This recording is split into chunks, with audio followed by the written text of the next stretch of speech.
चलिए शुरू करें। लास्ट क्लास में क्या पढ़े थे अपन, थोड़ा रिवाइज कर लेते हैं। ठीक है, सिलेबस देखा था हमने, शुरुआत किया था प्रागैतिहासिक काल से। ठीक है, जस्ट रिवीजन चल रहा है। प्रागैतिहासिक काल देखा जिसमें हम स्टोन एज पढ़ते हैं। ठीक है, उसके बाद आद्यैतिहासिक काल पढ़ा जिसमें हम सिंधु घाटी सभ्यता को देखते हैं। उसके बाद ऐतिहासिक काल शुरू होता है यानी कि हिस्टोरिकल एज, जिसमें अपन क्या देखते हैं, प्राचीन काल यानी एंशिएंट इंडिया, मेडाइवल यानी कि मध्यकालीन, और मॉडर्न यानी कि आधुनिक। फिर हमने शुरुआत किया वैदिक काल से। वैदिक काल का टाइम पीरियड 1500 से लेके 600 BC का था। ठीक है, उसके बाद फिर हम भारत में रिलीजियस मूवमेंट देखेंगे यानी धार्मिक आंदोलन देखेंगे, जो कि ज़्यादा नहीं 3-4 धर्म देखना है। बौद्ध धर्म, जैन धर्म, शैविज्म देखना है, वैष्णविज्म देखना है, इस्लाम धर्म को हम बाद में देखेंगे। यहाँ पे पारसी धर्म देखेंगे, ये सारा धर्म पढ़ेंगे और साथ में फिलॉसफी भी पढ़ेंगे उनका। उसके बाद फिर हम देखें महाजनपद काल का उदय हुआ और उसी में मगध किस तरीके से आगे बढ़ेगा। वहाँ से फिर हम शुरुआत करेंगे मौर्य वंश की, और मौर्य वंश के साथ ही फिर हम पोस्ट मौर्य। इसी टाइम पीरियड पे मैं आपको बताया था कि 4 इन्वेजन होता है भारत में। कौन कौन सा? इंडो ग्रीक, शक, पार्थियन और कुषाण। ठीक है, यहाँ तक अपन कंप्लीट कर लिए थे। ठीक है, तो जो नए बच्चे हैं अगल बगल से कॉपी कर लेना, अभी कुछ पढ़ाया नहीं हूँ, जस्ट सिलेबस ही डिस्कस कर रहा हूँ। ठीक है, अभी थोड़ा सा बस और बचा है एंशिएंट इंडिया का सिलेबस, उसके बाद फिर हम आगे चलेंगे। मतलब आज क्लास आपका स्टार्ट हो जाएगा। ठीक है, थोड़ा सा उसमें 2-3 लाइन और ऐड कर लीजिए आप लोग। देखिए अभी तक हमने क्या पढ़ा है एक बार देख लेते हैं फिर से। सबसे पहले हमने स्टोन एज देखा यानी कि पाषाण काल देखा, है ना बच्चे। ठीक है, उसके बाद हमने इंडस वैली सिविलाइजेशन यानी सिंधु घाटी सभ्यता देखा, सिंधु घाटी सभ्यता देखा।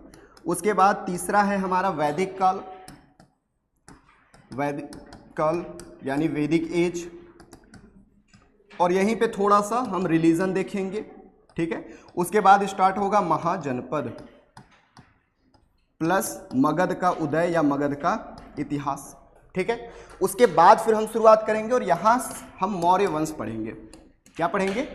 मौर्य वंश के बाद ही आप देखोगे कि भारत में आक्रमण होना शुरू हो जाता है। इसका कारण बताऊंगा क्यों आक्रमण हुआ, ऐसा क्या परिस्थितियां बन गई अशोक की मृत्यु के बाद कि भारत में आक्रमण होना शुरुआत हो गई, सब कुछ डिटेल से पढ़ेंगे। और यहीं पे आक्रमण और साथ में जो भारत के डायनेस्टी चल रही थी, इनको मिला के हम बोलते हैं मौर्योत्तर काल। क्या बोलते हैं?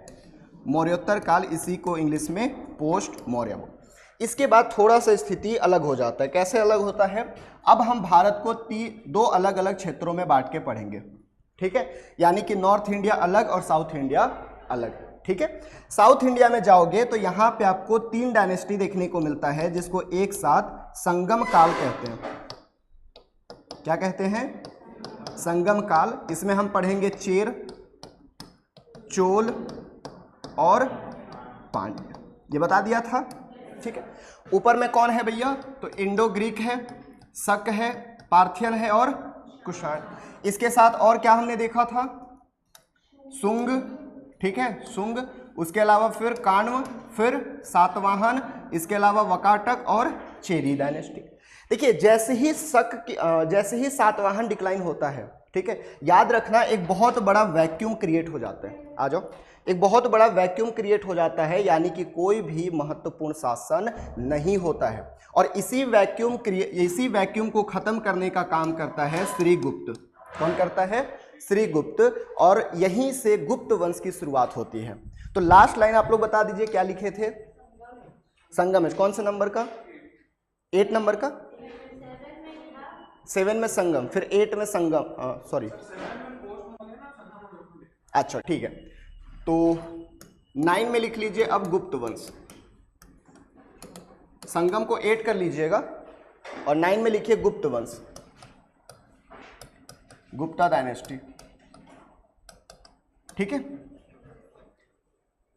शुरुआत हो जाती है इसकी 319 से, हालांकि बहुत पहले से हो जाती है, 250 से होती है, बट हम वास्तविक संस्थापक चंद्रगुप्त प्रथम को मानते हैं, इसलिए ये 319 से शुरू होगा।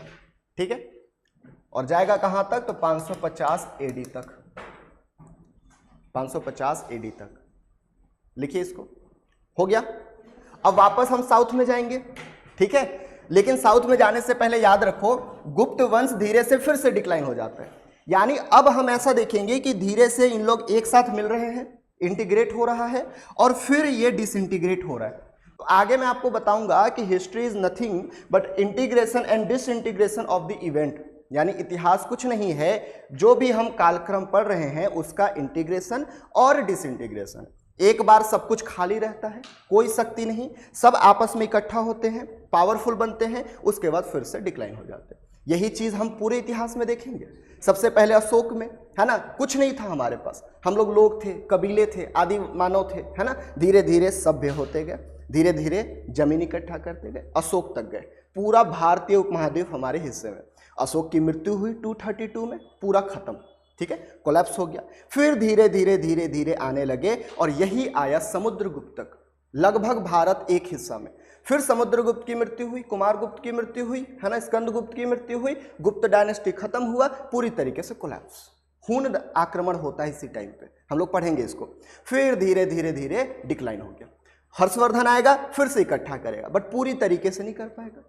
और यही काल होता है, फिर से आक्रमण हो जाता है। कौन करेगा? Islamic invasion. फिर धीरे धीरे धीरे धीरे आएगा ये आपका मुगल, और मुगल में औरंगजेब तक जाते जाते फिर से सब इकट्ठा हो जाएंगे। यानी हमको इतिहास में यही करना है, एक बार सबको तोड़ेंगे, एक बार फिर सबको जोड़ देंगे। क्लियर है यहाँ तक? ठीक है, तो ये याद रखिएगा कि इतिहास बस यही है, इवेंट का इंटीग्रेशन और इवेंट का डिसइंटीग्रेशन, इसी को हिस्ट्री कहते हैं। ठीक है, तो यहाँ पे हमने गुप्त वंश पढ़ा, उसके बाद हम पढ़ेंगे पोस्ट गुप्त, पोस्ट गुप्ता, ठीक है, या इसी को गुप्तोत्तर काल कहते हैं।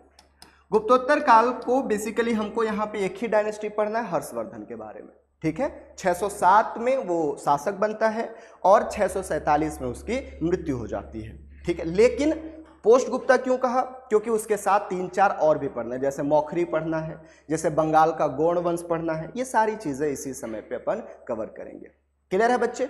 अब इतना जब नॉर्थ इंडिया में हो रहा था, इसी टाइम पीरियड पे साउथ इंडिया में कुछ और चल रहा है, जिसको हम 2 अलग अलग हिस्सों में बांटते हैं।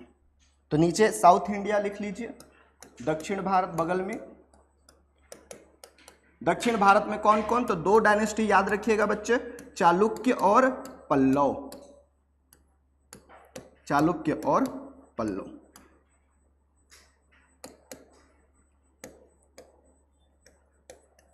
चालुक्य और पल्लव, ठीक है यहां तक।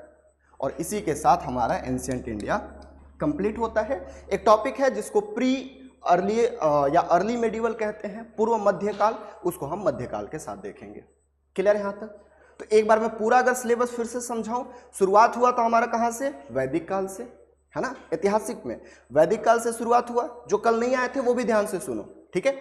वैदिक काल से शुरुआत हुआ। वैदिक काल में 2 हिस्सा, ऋग वैदिक काल और उत्तर वैदिक काल, 1500 से लेके 600। ध्यान से सुनना, लगभग आधा याद हो जाएगा यहीं पे, ठीक है। उसके बाद हम देखते हैं कि बहुत कुरीतियां फैल जाती है, और इसी कुरीतियां को निपटाने के लिए 62 नए संप्रदाय का उदय होता है, जिसमें हम बौद्ध धर्म पढ़ेंगे, जैन धर्म पढ़ेंगे, ठीक है, ऐसे ही और धर्म पढ़ेंगे। साथ में आर्ट एंड कल्चर का टॉपिक फिलॉसफी आता है, उसको भी यहीं पे पढ़ेंगे, यानी दर्शन हम पढ़ेंगे, ठीक है। 6 प्रकार के फिलॉसफी होता है, वो सबको हम यहीं पे देखेंगे। उसके बाद हम देखते हैं कि धीरे से लोग इमर्ज होते हैं। लोग के बाद जमीन महत्वपूर्ण हो जाता है, जिसको हम जनपद कहते हैं, और यही जनपद जब धीरे धीरे एक साथ मिलता है, इसी को महाजनपद कहते हैं। 16 महाजनपद हुए, जिसका साक्ष्य हमें अंगुत्तर निकाय से मिलता है, ठीक है। साक्ष्य क्या होता है आज के क्लास में समझ में आ जाएगा। उसके बाद फिर हम देखते हैं मगध का उदय हुआ, मौर्य डायनेस्टी आई, पोस्ट मौर्यन आया, और इसी के साथ दक्षिण भारत में 3 नए साम्राज्य का उदय हुआ, जिसको एक साथ संगम काल के नाम से जानते हैं। क्लियर यहाँ तक? फिर हम नॉर्थ इंडिया में, तो एक वैक्यूम क्रिएट हो चुका था। क्यों? क्योंकि जैसे ही सातवाहनों की डिक्लाइन हुई, वैसे ही पूरी तरीके से कोलैप्स हो गया था। फिर उसको फुलफिल करने के लिए एक श्री गुप्त आता है, यूपी से इमर्ज होता है, और धीरे से ये गुप्त वंश की स्थापना करता है। गुप्त वंश के बाद फिर पोस्ट गुप्ता, और यहीं फिर दक्षिण में जाएंगे तो 2 मिलेगा, चालुक्य और पल्लव। यहीं पे हमारा इतिहास कंप्लीट होता है, ancient India. Is it clear? Any doubt? किसी को कोई दिक्कत है? नो। सिलेबस हो गया। प्रीवियस ईयर क्वेश्चन देखे मैंने जो भेजा था, पीपीटी जो भेजा था देख लिए, ठीक है। चलिए, तो अब शुरुआत करते हैं एक्चुअल सिलेबस। एक नया पेज में टॉपिक डालो इतिहास। अब यहां से सब लोग ध्यान से समझना क्योंकि आपकी सिलेबस शुरू हो चुकी है। मेडिवल इंडिया जब हम पढ़ेंगे तो उसका सिलेबस वहीं पे बाइफरकेट कर दूंगा, ठीक है, चलेगा? ओके, लिखो। अच्छा, सबसे पहली चीज, पहला क्वेश्चन, सर तब से आप इतिहास हिस्ट्री ये करे जा रहे हो, है क्या? है ना, ये है क्या? कौन सी खेत की मूली है? तो यहीं से शुरुआत होती है कि हिस्ट्री बोलते किसको है। तो सबसे पहले आप लोग बचपन में एक नाम सुने होंगे, हेरोडोटस का। किसको? हेरोडोटस को, ठीक है। हेरोडोटस एक किताब लिखते हैं पहली बार। हमें हिस्ट्री लिखने नहीं आता था, हमें नहीं पता था कैसे लिखा जाता है। हिस्ट्री लिखने का काम जो है वो हेरोडोटस की है। लिखना मत, मैं लिखवा दूंगा, ठीक है। हेरोडोटस जो है वो अपना एक हिस्टोरीज करके किताब लिखते हैं और उसमें पहली बार उन्होंने समय काल खंड को समझाया, ठीक है। और इसीलिए हेरोडोटस को इतिहास का पितामह कहा जाता है।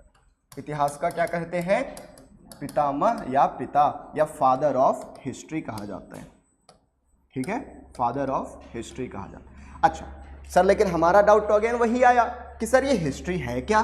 तो हिस्ट्री बच्चे आता है एक शब्द हिस्टोरिया से, ठीक है। कौन से शब्द से आता है? हाँ, बोलते रहना, लिखना मत, ठीक है, बोलते रहना मेरे साथ। कौन से शब्द से आता है? हिस्टोरिया से। अब आप बोलोगे सर ये कौन सा भाषा है, समझ में नहीं आ रहा है। तो बच्चे ये ग्रीक भाषा है। कौन सा भाषा है? ग्रीक भाषा है, यूनान का भाषा है। मतलब क्या होता है? तो इसका मतलब होता है टू नो, जानना। क्या मतलब होता है? अब आप बोलोगे सर क्या जानना है? मेरे बगल में जो बैठा है उसके फोन का पासवर्ड जानना या फिर कुछ और जानना? तो जानना का मतलब है हमारे अतीत के बारे में जानना, हमारे पास्ट के बारे में जानना। पास्ट मतलब जो बीत चुका है। बीत चुका है मतलब सर आपने सुबह क्या क्या खाया है, ये भी पास्ट है, यस और नो? तो क्या इसकी स्टडी भी इतिहास कहलाएगा? क्या हमको ये भी पढ़ना पड़ेगा? So answer is no. मतलब ये है कि सर हिस्टोरिया का मतलब है जानना। क्या जानना? तो हमारे रिलेवेंट पास्ट के बारे में।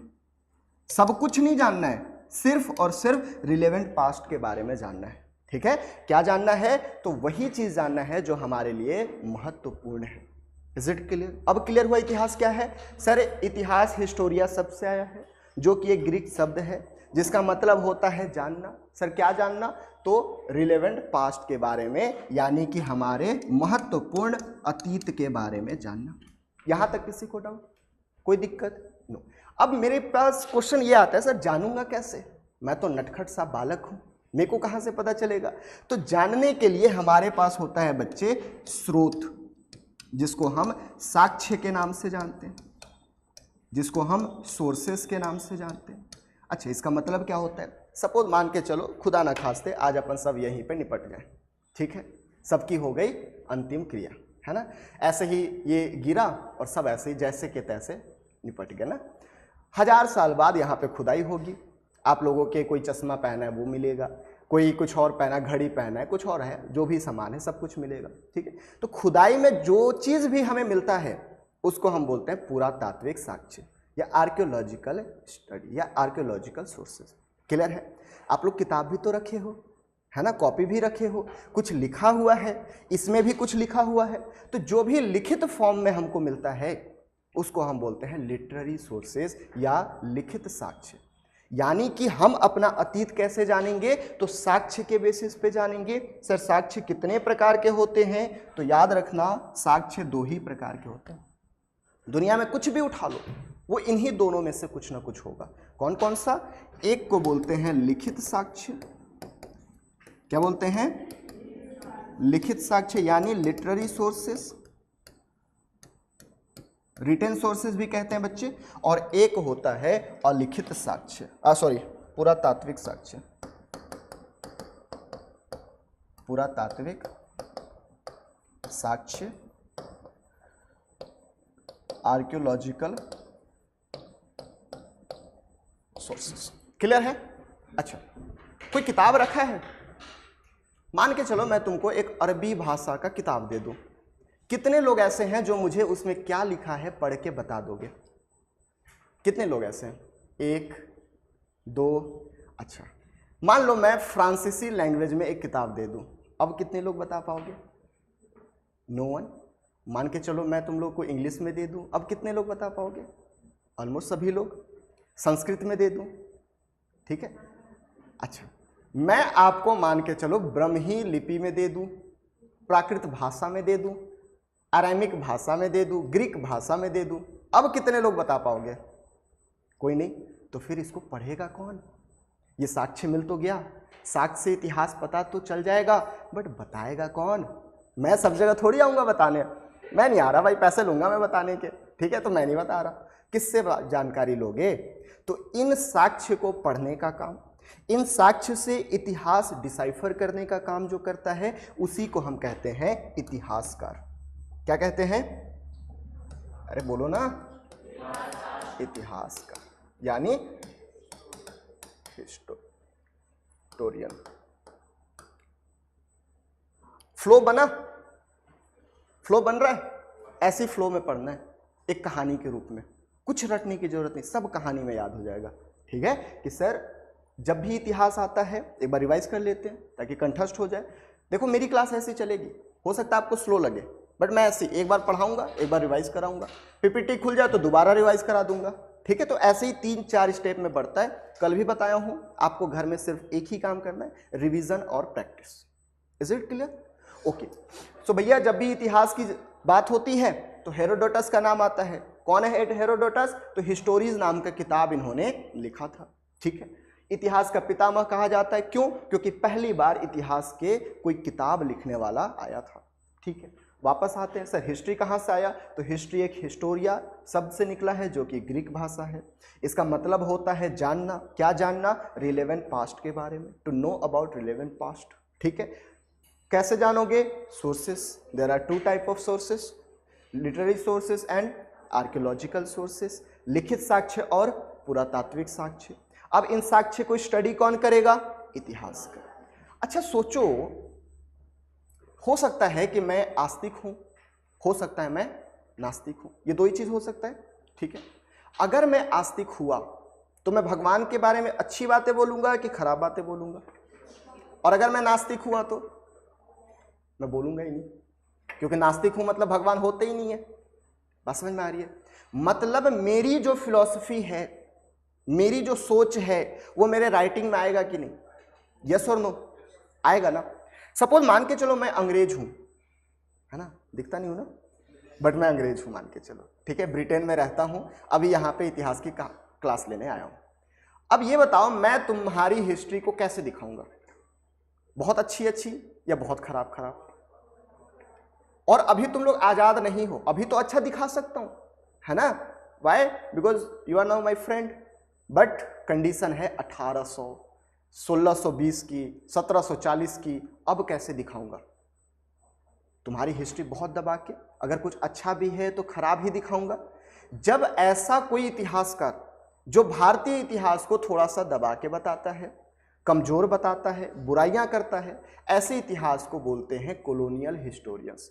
कॉलोनी का मतलब क्या होता है सर? कॉलोनी का मतलब होता है औपनिवेश। सर औपनिवेश का मतलब क्या होता है? औपनिवेश का मतलब होता है टेम्पररी रेसिडेंस। टेम्पररी रेसिडेंस का मतलब कि जहां पे आप कुछ समय के लिए रहते हो। जैसे आप लोग मान के चलो यहाँ पे रह रहे हो बिलासपुर में, लेकिन बिलासपुर में रह रहे हो, पैसे दे रहे हो। अगर आप रहने के पैसे नहीं देते, उस रूम में आपका अधिकार हो जाता, तो आपका वो कॉलोनी कहलाता। क्या कहलाता? कॉलोनी कहलाता। आप लोग मान के चलो जो सिटी में रहता होगा, आप लोग बोलते होंगे कि हम इस कॉलोनी में रहते हैं, उस कॉलोनी में रहते हैं। क्यों कहते हैं? क्योंकि आप वहां पे रह रहे हो, वो आपके अधिकार क्षेत्र में आ गया। बात समझ में आ रही है? इसी को कॉलोनी कहते हैं। जो कॉलोनी बनाता है उसको कॉलोनियल हिस्टोरियंस कहते हैं, अगर वो इतिहासकार है तो। Is it clear? तो यानी कि इतिहासकार के कितने प्रकार सर? तो एक हो जाएगा कॉलोनियल हिस्टोरियंस। अच्छा अब ये सब क्यों बता रहे हो? यूपीएससी में आएगा क्या? नहीं आएगा। बट आप जो किताब पढ़ोगे ना, वो इनके इन्फ्लुएंस से बनता है। बात समझ में आ रही है? आप किताब पढ़ रहे हो, आप बता दोगे कि इसका इतिहासकार कैसा सोच रखने वाला है। Is it clear? दूसरी चीज, अच्छा ये बताओ, क्या 18वीं शताब्दी में भारत में पढ़े लिखे लोग नहीं होते थे? क्या होते थे? अगर मैं आपकी बुराई करूं तो ऐसा नहीं लगता कि आप लोग सब उठाओगे मेरे को और फेंक दोगे यहां से? यस और नो? बट अगर नहीं फेंक सकते तो कम से कम आर्गुमेंट करोगे कि नहीं कि सर आप गलत बोल रहे हो, ऐसा नहीं है, आप हमारे लोगों को, है ना, ऐसा गलत नहीं बोल सकते। ठीक है, तो जब भी इन लोग भारत के बारे में कुछ गलत बोलते, बुराई करते, कम बताते, तो इनके खिलाफ एक नया लोग उभर आते जो कि इनको आर्गुमेंट करते। ऐसा नहीं है, आप झूठ बोल रहे हो। आप अगर हमें बोल रहे हो कि हमारे यहाँ सती था, हम लोग पति के मरने के बाद अपने आप को जला देते हैं, ऐसा सही नहीं है, हमारे वैदिक सभ्यता में ऐसा कुछ नहीं था, ये कुरीतियाँ फैल चुकी हैं। तो जब भी आप कुछ आर्गुमेंट दोगे, मैं उसको आर्गुमेंट करूँगा, यानी मैं उसके सफाई दूंगा। आप बोलोगे कि तुम लोग गरीब हो, है ना, तुम लोग गरीब नहीं थे, हम दुनिया के सबसे अमीर लोग थे, वो तो किस्मत खराब थी, लोग आते गए, हमको लूटते गए, है ना, हमारे पे आक्रमण होते गया। तो ये सारी चीज़ें मैं सफाई देने लग गया। जब मैं अपने देश की सफाई दे रहा हूँ, यानी कि मेरे में राष्ट्रवादिता यानी राष्ट्रवाद उमड़ रहा है, और ऐसे इतिहासकार को राष्ट्रवादी इतिहासकार कहते हैं। क्या कहते हैं? राष्ट्रवादी या नेशनलिस्ट हिस्टोरियंस। क्लियर हुआ? दो प्रकार। कॉलोनियल कौन है? जो ब्रिटेन के हैं, जो यूरोप के हैं, जो भारत के बारे में खराब चीज़ें या कम चीज़ें ये बताएंगे। अच्छा, राष्ट्रवादी कौन है? जो इनको आर्गुमेंट करेंगे। ठीक है, आर्गुमेंट करेंगे। राष्ट्रवादी देखो सबसे ज़्यादा इमर्ज हुआ था बंगाल से, और सेकेंड चीज महाराष्ट्र से। बंगाल में भी उस समय पे हिंदू ज़्यादा उमरे, बंगाली थे, सब हिंदू थे, और महाराष्ट्र में भी सब लोग हिंदू थे। आप सुने होंगे, मॉडर्न इंडिया में पढ़े होंगे कि शिवाजी फेस्टिवल स्टार्ट हुआ, है ना, दीपावली, दशहरा, ये सब फेस्टिवल, होली मनाना शुरू किए। ये सब किसके फेस्टिवल हैं? हिंदू के या मुस्लिम के? हिंदू के। यानी आप जब कुछ भी आर्गुमेंट करोगे, आप कैसे करोगे? हिंदू को साथ लेके या मुस्लिम को? आप जब शिवाजी फेस्टिवल बनाए, शिवाजी फेस्टिवल में गैदरिंग किए, लोगों को इकट्ठा किए, तो आप लोगों ने हिंदुओं को किया या मुसलमानों को? हिंदुओं को किया ना, मुसलमानों को तो नहीं। तो ये बताओ, मैं मुसलमान हूँ, मैं भी तो भारतीय हूँ सर, आप लोग मेरे को बुला नहीं रहे हो, क्या मैं देशद्रोही हूँ क्या? नहीं ना। तो मेरी नफरत आपसे बढ़ेगी कि कम होगी? और जब मुझे मौका मिलेगा, ऐसा नहीं लगता कि मैं आपसे दूर हो जाऊंगा। मौका मिला 1947 में, लोग दूर हो गए, यानी इनका इम्पैक्ट क्या पड़ा? बंटवारा, पार्टीशन। अच्छा, जब मैं बोल रहा हूं, 2 मिनट के लिए आप लोग समझ लीजिए कि आप लोग भारतीय हैं और मैं खड़ूस सा ब्रिटेन का हूं। ठीक है, मैं बोल रहा हूं यार मेरे छाती पे बोझ है। सर क्या बोझ है? वाइट बर्डन का बोझ है ना। वाइट बर्डन थ्योरी आप लोग पढ़े होंगे मॉडर्न, है ना। यानी मैं गोरा हूं और मुझे बर्डन है कि मैं तुम लोगों को सिविलाइज करूं। You are the barbarian person, है ना, तुम असभ्य लोग हो, और मेरे ऊपर ये बोझ है कि मैं तुम्हारी क्या करूं? सभ्य करूं तुमको। जब मैं तुमको छोटा दिखा रहा हूं, और यही इतिहास में अपने लोग बच्चों को भी तो पढ़ा रहा हूं, मेरा बच्चा भी तो बोलेगा अरे यार तुम अलग ही हो। होगा कि नहीं? माइंड उस तरीके से डेवलप होगा कि नहीं? और यही एक बच्चा था जिसका माइंड ऐसा ही डेवलप हुआ, और वो क्या था? हिटलर के दिमाग में भी तो ये जा रहा था कि तुम यहूदी लोग, जैसे इन लोग भारतीयों को नीचा दिखाए, इसके दिमाग में गया तुम यहूदी लोग छोटे हो, है ना, कद से छोटे हो, गंदे हो, जो भी है, XY थिंग। जब ये दिमाग में गया, क्या किया इसने? वर्ल्ड वॉर 2 में सारे यहूदियों को मरवा दिया, नरसंहार करवाया, इतने लोगों की मृत्यु हुई। अब इनकी गलती महसूस होगी कि नहीं? पार्टीशन हुआ इंडिया और पाकिस्तान, इनकी गलती महसूस होगी कि नहीं? जब आप गलती करते हो तो क्या बोलते हो कि मैं गलती कंटिन्यू करूंगा या गलती सुधारूंगा? गलती सुधारूंगा। तो मैं अपनी सोच सुधारूंगा कि नहीं सर? और मैं अपनी यहां सोच सुधारूंगा कि नहीं? तो जो ये इतिहासकार थे, यही वर्ल्ड वॉर 2 के बाद अपनी सोच बदल दिए, और इन्हीं के सोच को बोलते हैं कैम्ब्रिज स्कूल। ये कोई स्कूल नहीं है ना, ये सोच को बोलते हैं कैम्ब्रिज स्कूल, कैम्ब्रिज थॉट। ठीक है, कैम्ब्रिज हिस्टोरियन। बस समझ में आ रही है? इन लोग अपने आप को बोले नहीं भाई गलती हो गई, हिंदू मुस्लिम नहीं करूंगा दोबारा। अब क्या करोगे? तो अब करूंगा हम लोग इकोनॉमी पे। क्यों? क्योंकि अब आर्थिक व्यवस्था जरूरी है। आप IR में पढ़ोगे कि इसी टाइम पीरियड पे 1945 में UN बनता है। क्यों? क्योंकि शांति स्थापित करना था। UN का काम यही था कि लड़ाई को रोकना है। नाटो बन जाता है उसी के पैरेलल में। ऐसे बहुत सारे अलग अलग ऑर्गेनाइजेशन बनते हैं। क्यों? वॉर को कम करना था, रोकना था, इकोनॉमी को आगे बढ़ाना था। जर्मनी हो, जापान हो, बहुत त्रस्त हो चुके थे। वर्ल्ड वॉर 2 में जो जीता वो भी हारा, और जो हारा वो तो हारा ही था, क्योंकि जीत के भी आपको कुछ भी नहीं मिला, क्योंकि आपकी आर्थिक स्थिति बहुत खराब हो चुकी थी। और यहीं से आया कि अब हमें वॉर नहीं करना, अब हमारे इकोनॉमी को क्या करना है, आगे बूस्ट करना है। ठीक है। और इसी समय पे आप लोग में से अगर कोई फिलॉसफी पढ़े होंगे या फिर कोई पॉलिटिकल साइंस पढ़े होंगे तो याद होगा कि इसी समय पे मार्क्स उमड़ रहे थे और मार्क्सिस्ट थ्योरी आ रही थी, जो कि सिर्फ और सिर्फ आर्थिक व्यवस्था पर इमर्ज हो रहा था। इसीलिए इन लोग अपने आप को बदल दिए, सोच बदला, और बाद में इन लोग कहलाए मार्क्सिस्ट हिस्टोरियंस। क्या कहलाए? Marxist historian. बात समझ में आ रही है? सर कुछ एग्जाम्पल बता दो। एग्जाम्पल लिख लो। आर एस शर्मा हो गए, सतीश, लिखो मत अभी, मतलब ये बोलने का। आर एस शर्मा हो गए, सतीश चंद्रा हो गए, बिपान चंद्रा हो गए, रोमिला थापर हो गई। ठीक है। इसके अलावा मनमोहन सिंह की बेटी है, क्या नाम है उनका, भूल रहा हूँ, हाँ, उपेंद्र सिंह हो गए। ये सब क्या है? यही है मार्क्सिस्ट हिस्टोरियन। तो अब जब आप आर एस शर्मा की बुक पढ़ोगे ना बच्चे, तो आपको वहाँ पे कहीं पे भी हिंदू मुस्लिम कुछ नहीं दिखेगा, सिर्फ दिखेगा आर्थिक स्थिति। सिर्फ यही दिखेगा कि इंडस वैली सिविलाइजेशन में आर्थिक स्थिति कैसी थी, वैदिक काल में कैसा था, बौद्ध काल में कैसा था, महाजनपद काल में कैसा था, अशोक के समय क्यों आर्थिक स्थिति खराब हुई, और फिर गुप्त काल में जाके वो उमड़ी, लेकिन फिर वहां पे डिक्लाइन होने लगा। ये सारी चीजें आप लोग इसको पढ़ते हो। बात समझ में आ रही है? लेकिन अब चूंकि 2014 से बीजेपी गवर्नमेंट आई है, बीजेपी गवर्नमेंट का इंक्लाइन थोड़ा सा हिंदुइज्म की तरफ है, तो अब हमारा ये वाला हिस्टोरियन फिर से वापस आ गया। और अभी जितने न्यू एनसीईआरटी आ रहे हैं, न्यू एनसीईआरटी जितने भी आ रहे हैं, वो सब क्या है? यही है। डीडी कौशाम्बी का आप लोग नाम सुने होंगे, वो यही है। सबसे पुराना भारत का बुक 1951 में आया था, आज़ादी के बाद। डीडी कौशाम्बी ये वही थे। बीच में इन लोग गए, लेकिन अब इनका डिक्लाइन होने लगा। 2011-12 में गवर्नमेंट जो है इनकी बुक को ख़त्म कर दी। इसीलिए इनका एनसीईआरटी ख़त्म होने के बाद अब इन लोग अपना बुक लेके आए। तो आप लोग देखोगे ऑक्सफोर्ड यूनिवर्सिटी से, है ना, ऑक्सफोर्ड पब्लिकेशन से अलग अलग बुक छपे। ठीक है। तो हमें ये चारों के बारे में देखना, इनको ऑफकोर्स नहीं पढ़ना है, इन दोनों को पढ़ना है। एग्जाम निकालने हैं, इनको पढ़ना पड़ेगा। सर इसको क्यों पढ़े? समझ चाहिए तो इसको पढ़ना पड़ेगा।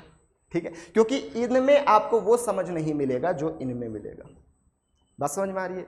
इसीलिए मैं कल भी, याद होगा, बताया था आर एस शर्मा, सतीश चंद्रा पढ़ना है, बट न्यू एनसीईआरटी के साथ। न्यू एनसीईआरटी मस्ट है, न्यू एनसीईआरटी नहीं छोड़ना। मैं सारा क्रस्ट दूंगा दोनों बुक का, लेकिन आपको एटलीस्ट पढ़ना है ताकि आपकी सोच इस तरीके से और इस तरीके से इंक्लाइंड हो जाए। आपको ना तो ऐसा सोचना है ना तो ऐसा सोचना है, मध्यम मार्ग अपनाना है, बुद्ध वाला, मिडिल पाथ। क्यों? क्योंकि हो सकता है आप एग्जाम जब तक दो तब तक बीजेपी रहे ना, हो सकता है ना। कांग्रेस सेकुलर है, अगर कांग्रेस आया तो फिर से इन लोग वापस आ जाएंगे। बात समझ में आ रही है? तो इसीलिए हमको उस तरीके से देखो, इतिहास कुछ नहीं है, जैसा मैं बताऊं ना वैसा इतिहास है। आज तुम लोग मानते होगे कि औरंगजेब खराब है, विश्वास मानिए कि अगर मैं आर्गुमेंट देना शुरू कर दूं औरंगजेब के पॉजिटिव, कल से आप औरंगजेब की पूजा करने लग जाओगे। आज आप मान के चलो अशोक को भगवान मानते होगे, मैं अगर आर्गुमेंट देना शुरू कर दूं उस हिसाब से, आप कल अशोक को, है ना, गद्दार मानना शुरू कर दोगे। तो हिस्ट्री कुछ नहीं है सर, जैसा फैक्ट सामने आपको दिया जाता है वैसे ही आपकी सोच बदल जाती है। तो जो सोच रखोगे वैसे ही आप कहलाओगे, कॉलोनियल हो, मार्क्सिस्ट, कैम्ब्रिज हो, राष्ट्रवादी हो या मार्क्सिस्ट हो। फिलहाल लगभग 50-60 सालों से एक और नया स्कूल इमर्ज हो रहा है। आप लोग महाराष्ट्र में देखोगे शिवाजी महाराज से रिलेटेड कोई ज़्यादा बुक नहीं है। क्यों नहीं है? क्योंकि कोई लिखा ही नहीं। तो अभी नए नए किताब लिखे जा रहे हैं, लोग जाते हैं गांव के जो बड़े बुजुर्ग होते हैं उनसे पूछते हैं और वो इतिहास को फिर लिखा जा रहा है। जब आप लोगों से जाके पूछते हो, लोगों से जाके डील करते हो, गांव गांव जाके पता करते हो और इतिहास लिखते हो, ऐसे इतिहासकार को सबल्ट्रान इतिहासकार कहते हैं, सबल्ट्रान हिस्टोरियन कहते हैं।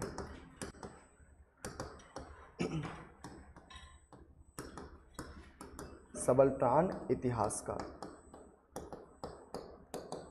कितने प्रकार के इतिहासकार हमने देखा? 5। कौन कौन सा सर? बोलो। कॉलोनियल, राष्ट्रवादी, nationalist, Cambridge, Marxist, subaltern. Is it clear? पूरा पिक्चर क्लियर है? तो ये पहला टॉपिक आपका खत्म। ठीक है, फर्स्ट टॉपिक हो गया। अब ऐसा नहीं है कि ये हो गया, क्यों? क्योंकि अब इसको वापस पढ़ना है। साक्ष्य को लगभग 3-4 दिन यही पढ़ाऊंगा, जितने भी सोर्सेस हैं। क्यों? प्रीलिम्स में इंपॉर्टेंट है। प्रीलिम्स में बुक पूछ देता है कि बौद्ध के पाली भाषा में गथित बुक बताइए। इसी तरीके से वेद से बहुत क्वेश्चन पूछता है। तो जितने भी साक्ष्य हैं यही पढ़ेंगे अपन। ठीक है, इनके बारे में थोड़ा बहुत बताऊंगा, बट मैंने मोस्ट प्रोबेबली बहुत ज़्यादा डिस्कस कर लिया है। लिखने के लिए नहीं पूछता, तो बस इसको बस नाम याद रखिएगा। कॉलोनियल है, कैम्ब्रिज है, राष्ट्रवादी है, मार्क्सिस्ट है और सबल्ट्रान है।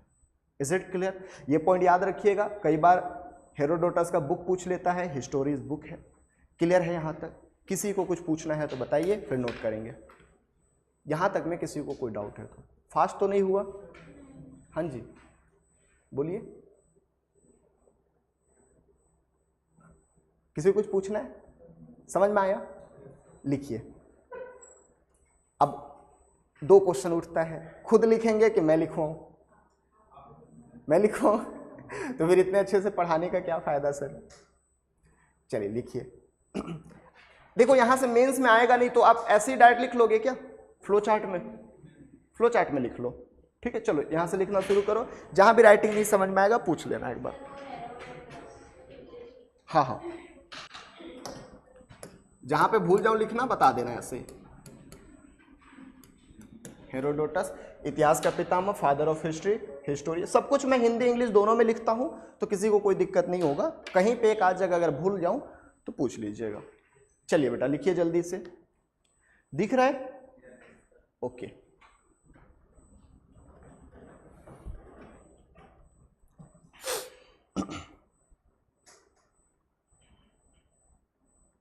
कल जितने लोग हाथ खड़ा किए थे कि बोरिंग लगता है इतिहास, लगा क्या बोरिंग? किसको किसको लगा? अच्छा, कल कल कल कौन कौन हाथ खड़ा किया था बोरिंग लगता है करके? 1 2 और लोगों ने किया था 3। आज लगा? नहीं लगा? पक्का? चलो आगे भी नहीं लगेगा।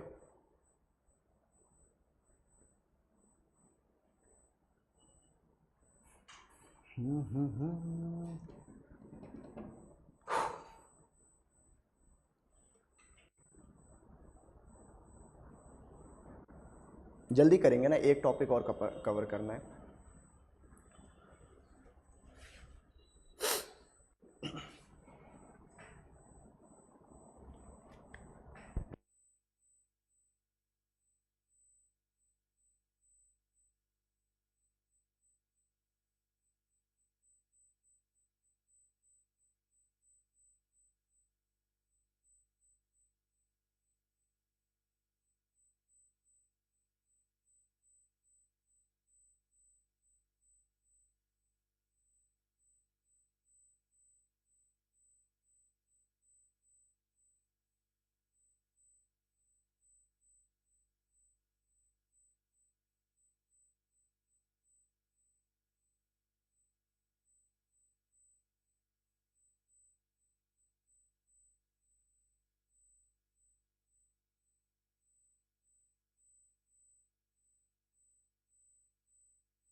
हमने शुरुआत किया इतिहास से, हेरोडोटस का नाम लिया, उनके किताब का नाम क्या था, हिस्टोरीज।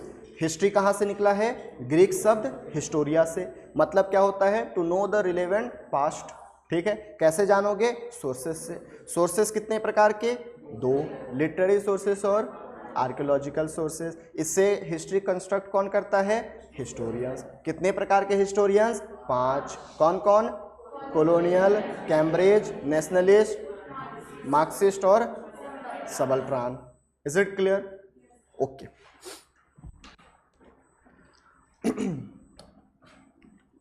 अब थोड़ा सा कल से ही मैं आपको AD, BC, CE ये सब बोलते जा रहा हूं, ये है क्या, इसको थोड़ा सा समझ लेते हैं। ठीक है,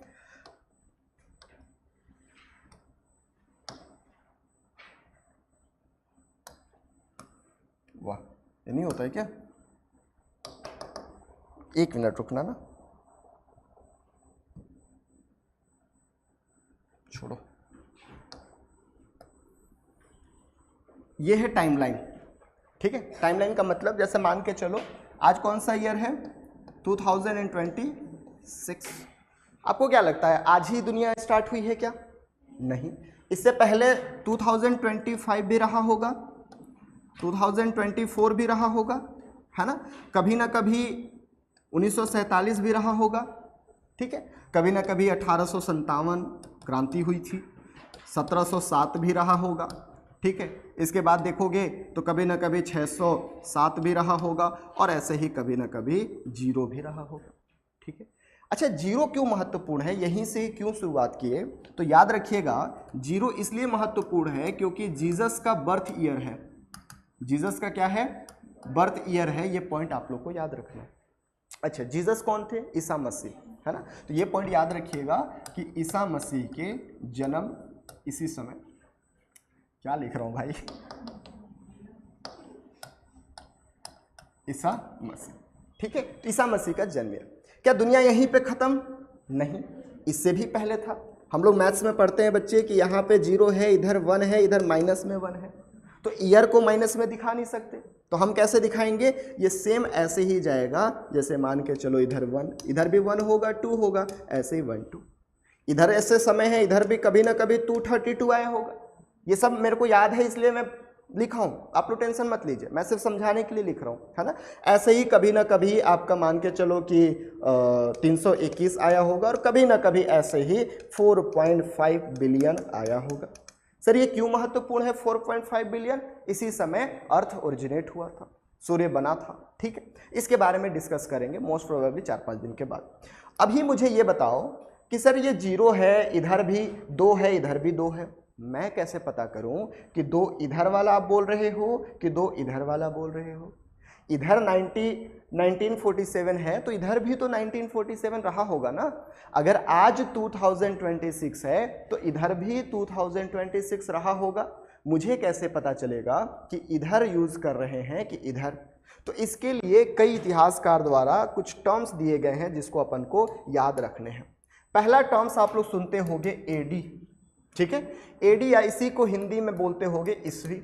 सर एडी का मतलब क्या होता है, तो याद रखिएगा एनो डोमिनो कहते हैं, ये डोमिनोज नहीं है, ठीक है, एनो डोमिनो या एनो डोमिनी कहते हैं। मतलब क्या होता है, एनो डोमिनी एक ग्रीक शब्द है, याद रखिएगा, और इसका मतलब होता है in the era of Jesus. English में सुनोगे तो in the era of Jesus, यानी जीसस के काल में। तो आप लोग कई जगह पे बुक पे एडी दिखते होंगे। जब इधर एडी है, जीसस का काल है, तो जीसस के काल से पहले यानी बिफोर, तो बिफोर क्राइस्ट यानी बीसी हो गया। तो इसको क्या बोलते हैं बच्चे, बिफोर क्राइस्ट या बिफोर क्रिश्चियन, है ना, दोनों बोल सकते हो। उसी तरीके से आप लोग जैसे इधर ईस्वी बोलते हो, इसको क्या बोलोगे, ईसा पूर्व, है ना। अब दुनिया में और भी धर्म आए, सिर्फ ईसाई धर्म तो नहीं चल रहा है, हिंदू धर्म है, पारसी धर्म है, इस्लाम धर्म है, ठीक है, ये सारे धर्म है। लोगों में बहस हुई कि हम ईसाई धर्म को ही क्यों माने, तो इतिहासकार बोले कोई बात नहीं, मत मानो। तो जब इतिहासकार बोले मत मानो, तो एक नया वर्ड आता है जिसको हम ईसी कहते, सीई कहते हैं। सीई का मतलब होता है कॉमन एरा, सबके लिए कॉमन है, कॉमन एरा, ठीक है। और सीई जब इधर है तो इधर क्या हो जाएगा, बिफोर सी, BCE यानी before common era, before common era. अब के जितने भी किताब आ रहे हैं नए किताब, उसमें CE और BCE देखने को मिलेगा। पुराने किताबों में AD और BC मिलेगा, दोनों यूज कर सकते हो। आंसर राइटिंग में भी ये भी यूज कर सकते हो, ये भी। दूसरी चीज, अगर आप हिंदी मीडियम हो, जरूरी नहीं है कि इसवी ही यूज करो, ठीक है, आप AD CE यूज कर सकते हो। Is it clear? तो ये दो प्रकार के आपके टाइमलाइन हो गए, यानी कि AD CE और BC और BCE। दूसरी चीज आप लोग देखे होंगे, एक BP रहता है, ब्लड प्रेशर। नो, यह है बिफोर प्रेजेंट। जैसे मान के चलो आजकल के जो नए किताब आ रहे हैं, जैसे NCERT में भी कई जगह पे BP लिखा रहता है। BP का मतलब है बिफोर प्रेजेंट, आज से कितना पहले, ठीक है। तो आज से पहले की बात करोगे, जैसे मान के चलो कि यहाँ पे हम देखते हैं 232 BCE में अशोक की मृत्यु हो गई। तो 232 BC जो ले रहे हैं ना बच्चे, अगर हम इसमें BCE या BC लगा दिए तो ये 0 से काउंट कर रहे हैं, आज से काउंट नहीं कर रहे, ठीक है। लेकिन अगर मैं इसी 232 BC 232 के पीछे BP लगा दिया तो आज से 232 साल पहले, यानी गलत हो जाएगा। इसीलिए जब आप यूज करोगे तो ध्यान से यूज करना। अगर इसी डेट को मुझे BP में लिखना होगा तो 232 प्लस 2026, अब ये एक्चुअल डेट लिखना पड़ेगा, यानी कि कितना हो जाएगा, काउंट करो तो 8 5 2258 BP। ये सेम है 232 BC के। Is it clear? कंफ्यूज मत हो, सिंपल याद रखो, BP का मतलब यहां से काउंट करेंगे और BCE या BC का मतलब 0 से पीछे काउंट करते हैं। तो ये 3 टर्म आपको याद होने चाहिए, या 3 टर्म आपको पता होने चाहिए, ठीक है। क्लियर है यहां तक? किसी को कोई दिक्कत?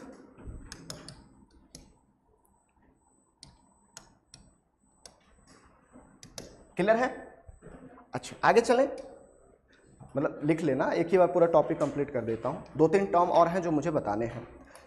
एक टर्म आप लोग सुने होंगे, सेंचुरी, शताब्दी, सुने हो? कौन कौन सुना है? कौन कौन नहीं सुना है? और जो लोग हाथ नहीं खड़ा किए हो वो क्या है कि सर सुने हैं बट याद नहीं, ऐसा वाले, ठीक है। चलो कोई बात नहीं। देखो, सेंचुरी शताब्दी का मतलब सिंपल याद रखना, 100 साल। कितना बच्चे? 100 साल, 100 ईयर। अच्छा, निकालोगे कैसे? क्यों मैं ये सब बता रहा हूं? क्योंकि मेंस में जब आप आंसर लिखोगे या फिर क्वेश्चन देखोगे तो वहां पे जैसे मान लो लिख दिया mid of 17th century, mid of 17th century यानी 17वीं शताब्दी के मध्य में, 17वीं शताब्दी के, ये क्वेश्चन पूछा हुआ है 2022 में मेंस में, इसलिए बता रहा हूं, 17वीं शताब्दी के मध्य में। अच्छा, कौन बताएगा कि 17वीं शताब्दी के मध्य मतलब क्या होना चाहिए? हाँ, लेकिन अगर आपको नहीं पता होगा, अगर बाई चांस, तो ऐसा नहीं लग रहा है कि आप 17वीं शताब्दी के मध्य यानी 1750 लिख दोगे? गलती तो हो सकती है ना, इसलिए हमको शताब्दी पढ़ना जरूरी होता है, क्योंकि प्रेशर में या फिर लैक ऑफ नॉलेज ये हो सकता है कि 17वीं शताब्दी के मध्य मतलब 1750, ठीक है। तो ऐसी गलती ना हो, इसके लिए हमको ये समझना पड़ेगा। कैसे समझेंगे? सपोज मान के चलो मुझे 19th सेंचुरी निकालना है, सिंपल सा लॉजिक बता रहा हूँ। 19 है, 19 लिखो। शताब्दी का मतलब होता है सर 100 साल, 2 जीरो यहाँ उधार ले लो, ठीक है। इससे पहले का 100 साल, क्लियर है। दूसरी चीज याद रखना, 1800 से 1900 नहीं, 1801 से 1900, क्लियर है। चलो फिर से करते हैं। 18th सेंचुरी, कुछ नहीं करना है बच्चे, 18 का 18, 2 जीरो चुरा लो और उससे पहले का 100 साल। रफ कॉपी निकालो तो फटाफट, या पीछे रफ कॉपी रख लेना, मेरे क्लास में बहुत जरूरत पड़ती है, ठीक है। अरे निकाल ले भाई, ऐसे क्यों देख रहा है? हाँ लिखो, 13वीं शताब्दी 13th सेंचुरी, 7th सेंचुरी 7वीं शताब्दी, 7th century, 13th century, 9th century, 1st century, निकाल के बताइए फटाफट।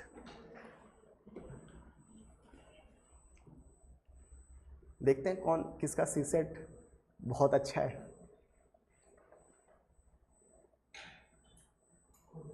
हो गया?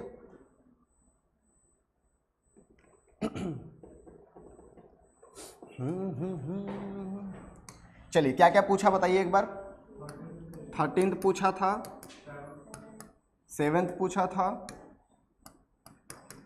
और 9th पूछा था, बोलो, 1st पूछा था। मैं लिख रहा हूं, बताना सही लिखे हो कि नहीं लिखे हो।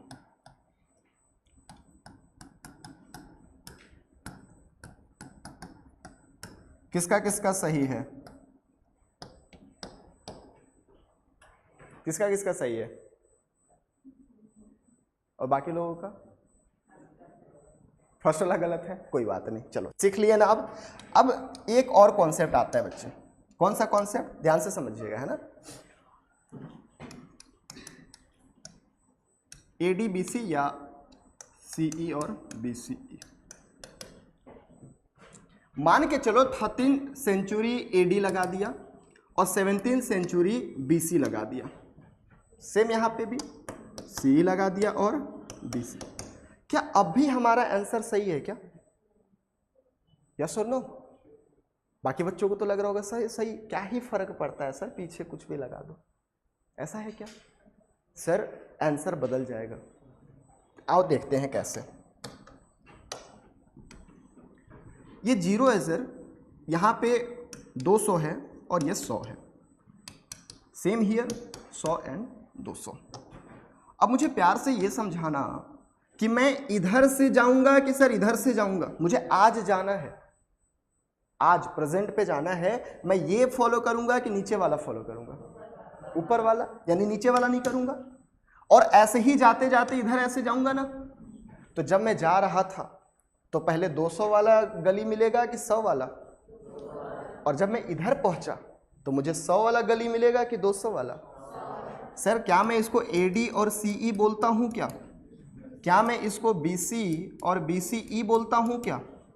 तो जब मैं बीसी जा रहा था, जब मैं बीसीई जा रहा था तो मैं बड़ा से छोटा गया, लेकिन जब मैं एडी में था तो छोटे से बड़ा गया। बात समझ में आ रही है?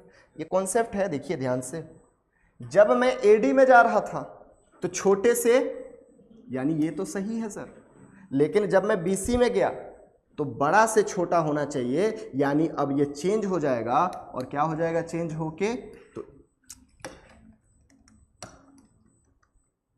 इधर हो जाएगा 700 और इधर हो जाएगा 600। इसीलिए आप लोग बुक में उल्टा देखते हो, है ना। तो जो अभी तक इतिहास नहीं पढ़ा होगा सोचते हो कि ये गलत लिख दिया है। गलत नहीं है, सही है वो, है ना। उल्टा पढ़ते हैं बीसी में और सीधा पढ़ते हैं एडी में। क्लियर है यहाँ तक? तो मैंने आपको 3 चीज़ें समझाया यहाँ पे। सबसे पहले तो एडी बीसी, बीसी जो भी है। दूसरा चीज़ मैंने आपको शताब्दी समझाया। एक और टर्म है, उसको भी सीख लेते हैं, फिर नोट कर लीजिएगा। आप लोग एक सहस्त्राब्दी पढ़े होंगे, सहस्त्राब्दी, मिलेनियम। सुने हो इसके बारे में कभी? कहाँ पे सुने हो? बुक में? कौन से बुक में? अच्छा, और कौन कौन सुना है? सुने हो कहाँ पे? मेरी बिल्ली मुझे ही म्याऊं। चलो कोई बात नहीं। देखो सहस्त्राब्दी का मतलब सिंपल सा है 1000 साल। ठीक है, 1000 साल। जैसे मान के चलो मैं तीसरी सहस्त्राब्दी निकाल दिया तो क्या हो जाएगा सर? 3 लिख के यहाँ पे 3 जीरो और उससे पहले का 1000। यानी अगर आपसे कोई रॉब दिखाने के लिए पूछे कि बाबू कौन से सहस्त्राब्दी में रहते हो, तो क्या बताओगे आप लोग? तीसरी सहस्त्राब्दी में, यानी 3rd मिलेनियम में रहते हैं हम लोग। जब 3000 क्रॉस होगा तो फिर 4th मिलेनियम आ जाएगा। Is it clear? Any doubt? अब इसको नोट डाउन कर लीजिए। ये सारा चीज़ यहाँ तक किसी को डाउट है तो पूछ लीजिए, और नहीं तो फिर इसको नोट डाउन करिए।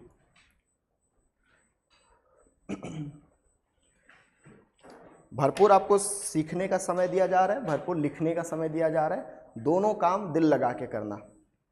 ठीक है। नोट्स भी बेहतरीन बनना चाहिए, समझ में भी बेहतरीन तरीके से आना चाहिए।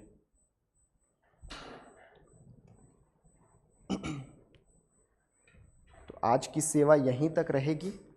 कल हम लोग इसके आगे पढ़ेंगे, कैलेंडर देखेंगे, ठीक है। और कैलेंडर के साथ ही कल मैं शुरू करूंगा साक्ष्य। साक्ष्य पढ़ोगे या फिर पहला टॉपिक शुरू करोगे? बोर तो नहीं होगे ना, क्योंकि वहां पे बहुत सारे डेटा हैं सर। हालांकि वो सारे डेटा हम इन चैप्टर पढ़ते हैं, लेकिन वही मैं एक जगह पे आपको कंपाइल करके दूंगा। जितने भी बुक उधर पढ़ोगे, जितने भी राइटर उधर पढ़ोगे, सबको एक जगह पे मिलेगा। ठीक है, ओके।